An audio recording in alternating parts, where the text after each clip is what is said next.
What's up, you guys? Look at the clouds. Look at that. Isn't that wild? Trying to find my trailer here. Not quite ready to start driving just yet, but I do have a trailer that's been attached to my truck, so I'm on the hunt for that. But I wanted to do a second video this weekend, and then I'll be slowing down for the week once we get rolling, addressing one of the most asked questions on my channel. Probably every single video of what I think about driver facing cameras coming to prime is windy and cold. So that's what we're going to talk about. Let me find this trailer, see if it's going to need a washout, see if it's going to need fuel and all that stuff. I got 40 miles to drive in the wind here, leaving Manuka with an empty trailer, which I dread, but it's 40 miles into Chicago, and then I'll be loaded and heavy. So, oh, there it is right there, 232-271. Let's go check it out. There's no way it's gonna be clean. There's no way. There's no way. I used to get, if you guys longtime subscribers remember, I used to get pretty peeved when they would be dirty. But here at Manuka, it's so hard to get them into the that's gonna take some work. Yeah, I'm gonna need both hands on that. It's gonna take some work. But it's so hard to get them into the washout in Manuka that I don't really get upset about it. This means I got to figure it out. It is 3/4, so it's going to need some fuel. That's a bummer. Anyway, let's talk about these cameras. Give you guys some thoughts, maybe something different to think about. I'll be back shortly.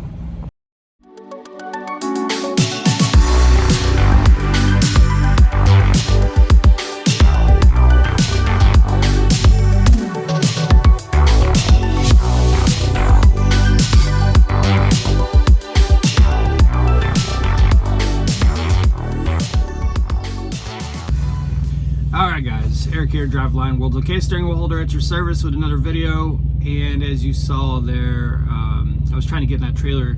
It's actually not dirty at all. I mean, it's got like a light dusting, so I'm charging my battery and I'm just going to jump in there with a leaf blower, blow it out real quick. It'll be fine. That'll be faster than going through the washout. And plus this washout here at Manuka, man, it is... One time there were four-wheelers parked, big pickup truck four-wheelers parked in a manner that I just could not get this trailer into that washout. So I don't even want to mess with it. I'm just gonna blow it out real quick, just some dust, run over there and get fuel. It is gonna, like, my truck's shaking right now. You can probably see this stuff shaking. That's from the wind. So I do dread having to drive in the wind, but the wind's just going to get much worse tonight, and this load has to be delivered tomorrow morning. I got to run it straight through. So sooner I leave, the better. I think the gusts are pushing up 25-30 miles per hour. I'm okay with that. It's going to get above that late tonight. I'm not going to be okay with that, so I got to go now or pretty soon. Anywho, these inward-facing cameras. So, I've never opined on this. I think I have a little bit of a different take. I've watched a lot of the videos out there on it, and seen a lot of opinions here and there. If you're a prime driver, you probably know that it was brought up in a recent safety meeting again. And in summary, and this is a safety meeting in March, in summary, safety basically said it's inevitable. It's basically what they said.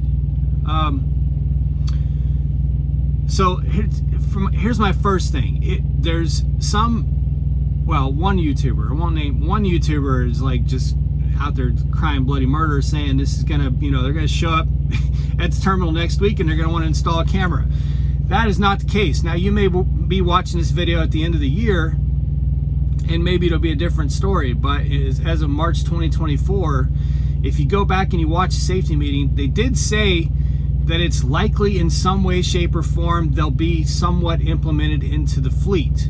But they also said they don't yet know in what manner. They don't know if it's company trucks, leased trucks, new trucks, old trucks. They don't have answers to all that, which that right out of the gate makes me believe that it's not something that's going to happen, like it's not imminent. Because if you go back and look 8 months ago on YouTube, basically every channel, not mine, but every channel was reacting to this as if it was imminent then. And that was almost a year ago. So I don't think it's going to be quick. I do think that it's probably on the horizon. I do think that. Now, this next part, before I get to my actual opinion on them, this is totally just theory for me. I have no evidence to this whatsoever. I have no confirmation from anyone. No one of authority has told me anything. My feeling is that it will probably be company trucks and new trucks. That's my feeling on it. And I don't know if it's going to be owner-operator trucks. Like I don't anticipate that I'm going to have a driver-facing camera in this truck. I just don't. And maybe I'm wrong on that. And if I'm wrong on that, then we'll see where that goes for me. I've got a pretty hard line on it, and it was kind of like the jab that I almost thought back when, see this patch right here, Operation Enduring Clusterfuck.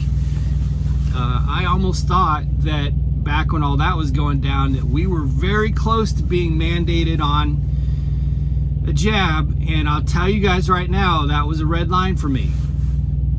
There was no circumstance that I was willing to walk away from this career over it. There was no circumstance I was going to do that.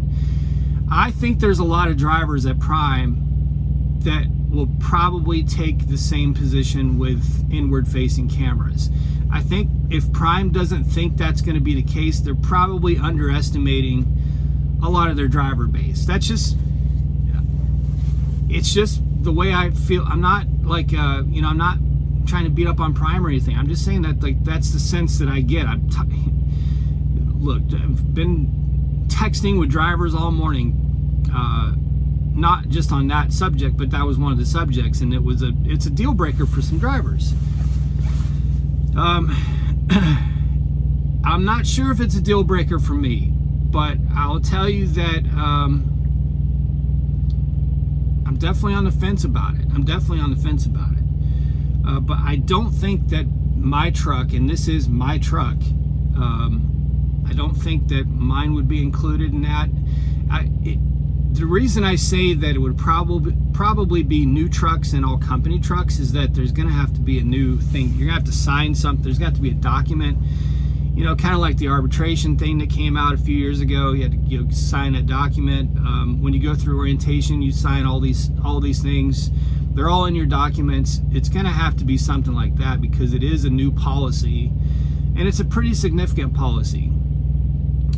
But I don't, again, I don't know. I'm just spitballing here. I don't know what is going to be the actual outcome here.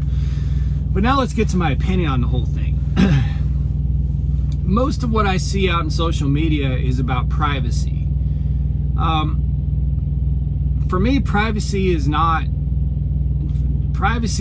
where my line gets crossed. Where my line kind of gets, where I get pushed into that line that I don't like to be in, is a little bit different than what I've seen out there. For me, it's about liability. And let me explain that to you. So, for those who don't know, if you're not in trucking, if you're not licensed to drive a commercial motor vehicle, you have to understand that we are we're held to a much higher standard, and in many cases that standard is completely unfair.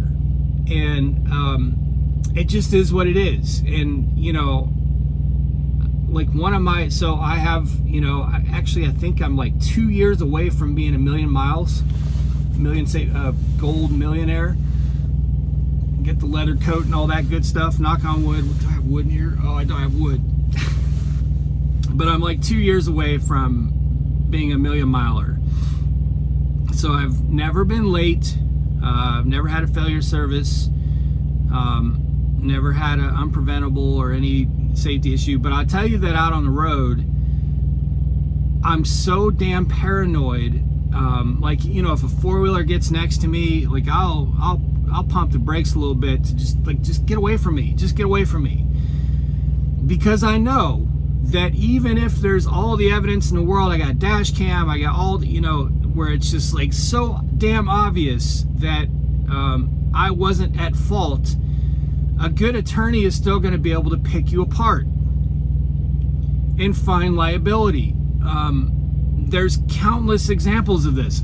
One big recent one, God, I can't remember I don't know if it was Werner or what. I may be crossing stories here, but there was, the example, even if I'm cross-pollinating stories here, I apologize, but the example will still be valid. A truck driver down in Texas, rainy. It's rainy. I think it was at night. A family in a van hydroplaned on the interstate in the opposite direction. Okay, so not even on the side of the interstate that this driver's on. He was going less. I think the speed limit was like 70 or something, and he was going like 60. Again, you know, I'm not reporting with 100% accuracy here, but I know that he had slowed down. And they hydroplaned on their side of the interstate, left their lane, came across this big median, and ended up in front of his truck. There were some fatalities involved. The carrier ended up with a massive multi-million-dollar lawsuit. They were able to find liability, and I don't remember if it was that the argument was that he should have been going slower or even slower. I don't remember what it was. It might have been, I don't remember what it was. But in any event, to anyone with common sense, you got to think to yourself, this guy is just cruising along on whatever side, let's call it northbound, whatever side of the interstate he's on. He drops his speed down because it's raining. He's safely driving in his lane, minding his own business. A passenger vehicle leaves the interstate in the opposite direction. Hydroplanes leaves the interstate, crosses the interstate, and ends up in his grill. I don't know. I find it incredibly disconcerting that I hate that it happened. You know, of course, I just absolutely hate that it happened. But to find liability with the driver, basically they're gonna do anything they can to say the driver might have been able to do something different that would have mitigated the loss of life there. Well, of course, for me, I'm like, well, yeah, the driver of the other vehicle could have done a lot of things different to mitigate it's their fault.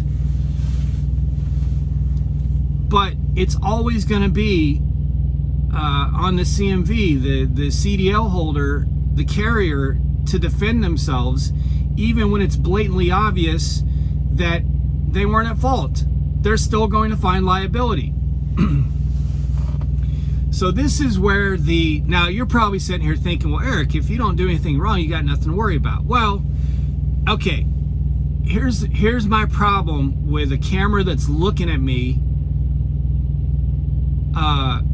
with AI and all this other bullshit, to where that stuff is in a database somewhere and could be subpoenaed and brought into court somewhere, to where I could be in a situation like that and someone does something completely stupid in an environment they shouldn't have been doing what they were doing. And all of a sudden, guess what? Maybe a mile earlier, I was taking a sip of my coffee. You see what I'm getting at?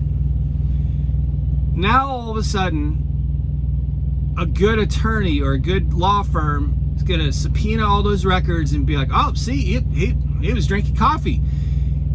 There's a very good chance that he was driving distracted.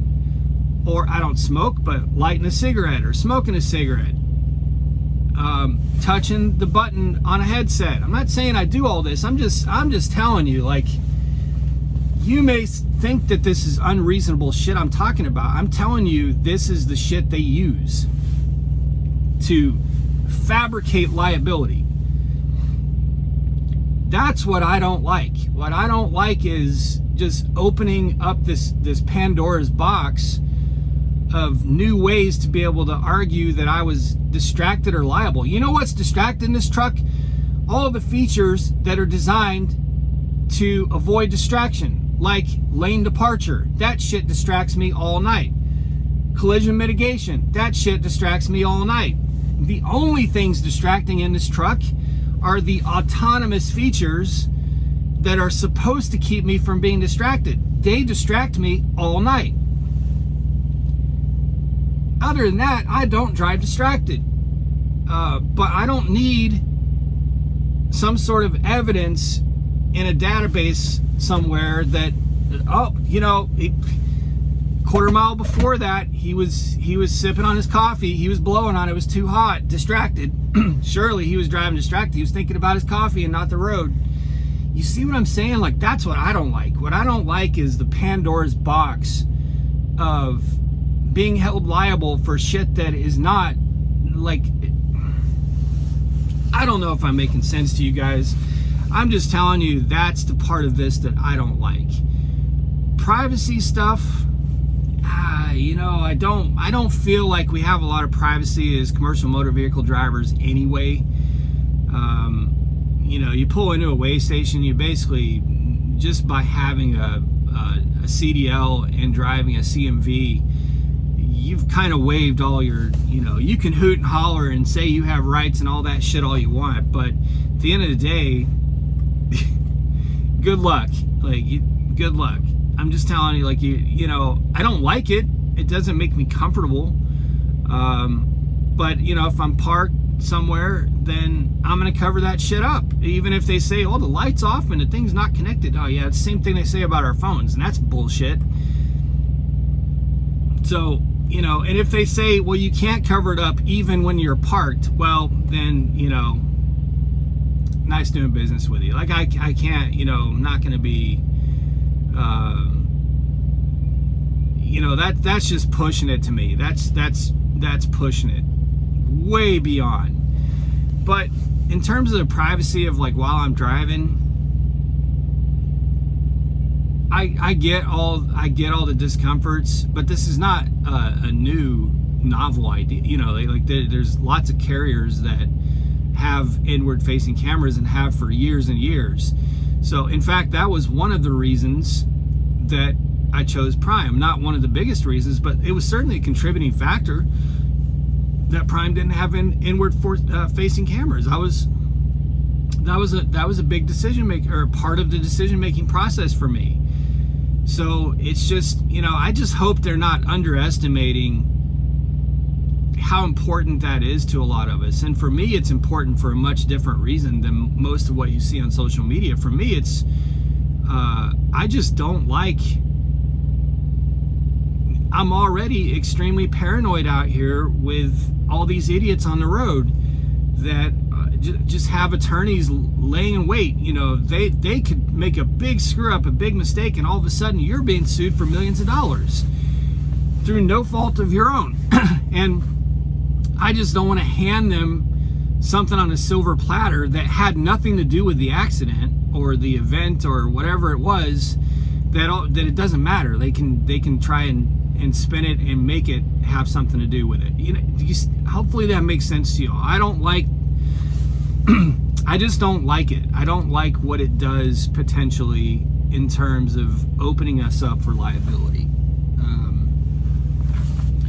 Because like I said, I don't drive distracted, but you know, through the night, if I put one of these in my lip, is that going to trigger? is that going to trigger the thing? Because it's like, dude, I'm driving 10 hours. Like, I'm going to sip some coffee now and then. I'm going to put a nicotine pouch in my lip. That has nothing to do with my performance or me driving distracted on the road. Nothing whatsoever. In fact, I leave these lids open. I've got 2 or 3 flavors. I got coffee. I got citrus. I'll open those.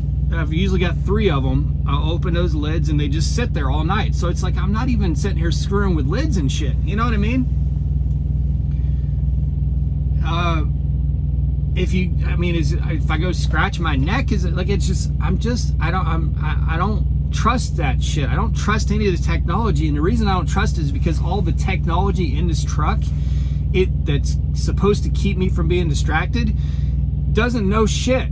Like it's just constantly misreading the environment. So like I'm supposed to trust something like that with that much potential for weaponization against me? That's my rub with the inward facing cameras. So, I don't know. I don't know. Like, nobody can give me a straight answer. I've asked people who I thought would know, and they don't know.